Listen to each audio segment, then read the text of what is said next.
السلام علیکم مینوالو، امید لرم چې تاسو به ټول او جوړ به وئ. عزتمنو په چارسده په منظر کې شعیب خلک خپلو دوستانو ډېر سخت بېدردۍ سره قتل کړو.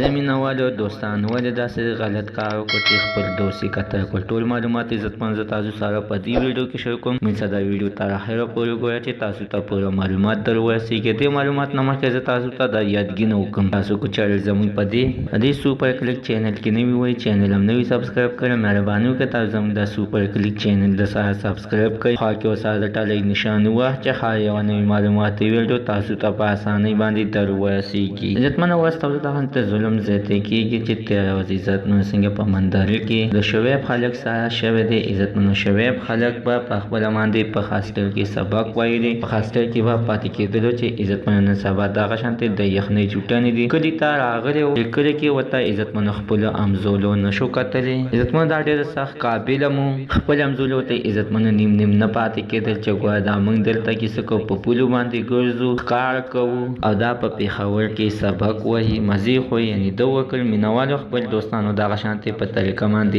راجمع شول او اتفاق یې وکړ، ویې ویلې چې یعنې دا شعیب خلک به موږ د مخې نه لرې کوو. عزتمنو دغه شانتې عزتمنو د شپې ناوخته ټیم شولو چې شعیب خلک یې د کور نه رابهر کړلو او بېدردۍ سره یې قتل کړو. ده سره عزتمنو هغه د اویس غوندې کار شو چې اویس څنګه خپلو تربیانو قتل کړی، دا عزتمنو خپلو دوستانو بېدردۍ سره قتل کړو. عزتمنو الله تعالی دې داسې دوستان نوس نابود کړي. عزتمنو زموږ د دې ویډیو مقصد دا ده چې هېڅکله په دوستانو باندې باور مه کوئ، دی مه که الله مه که، دغه شانتې کار به د سره مخې ته راشي. بیا هېڅ هم نشي کولی عزتمنو چې مړه شئ، نو بیا چې څومره ټوپونه وهئ ویې وهئ، هېڅ هم بیا د چا نشي کولی. عزتمنو که دغه قاتلان جیل ته هم لاړ شي، ټوټې هم شي، خو عزتمنو دغه شعیب نشي ژوندی کېدلی. الله تعالی دې د شعیب کورواله ته د زر صبر ورکړي او دغه قاتلان دې الله تعالی نوس نابود کړي. مینوال زموږ د سره تر نن ورځې معلومات د دې پورې د نوي معلومات دپاره د سره زموږ دا سوپر کلیک چینل د سره سبسکرایب کړئ. خوا کې ورسره د ټلۍ نشان ووهئ چې هر یوه نوې معلوماتي ویډیو تاسو ته په اسانۍ باندې در ورسېږي.